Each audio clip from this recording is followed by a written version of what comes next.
કરકસર કરીને 2200 સ્ટેપ આવી ગયા છીએ, બટ અમે હાર નહીં માનીએ. તમે જુઓ સુરત દાદા છે અમારી સાથે અને દર્શન દાદા બી છે અમારી સાથે. અરે ગાઈસ મયંક બહુ થાકી જાય છે. એવું છે?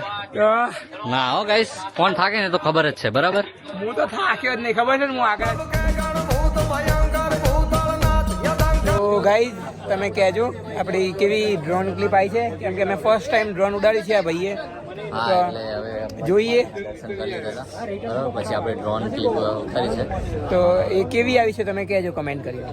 ચલો તો હવે જઈએ છીએ, દત્તાત્રેય જવું જ છે ને, જવાનું જોઈએ ને પેટ પૂજા ઓબ્વિયસલી કરીએ હવે પ્રોપર જમીએ થોડું. પ્રોપર, કેમ કે અમારું હાફ જર્ની કમ્પ્લીટ થઈ ગઈ છે. આ જન્યાને બહુ જલ્દી કરી છે અમે, બહુ એવું છે. જલ્દી આમ ગાઈસ ફાઇનલી પેટ પૂજા પતી ગઈ છે અને અંબે માના દર્શન બી થઈ ગયા છે.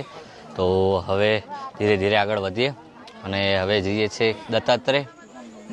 છેક જવાનું છે કે પછી એના પહેલા કયું મંદિર આવે છે? એના પહેલા એક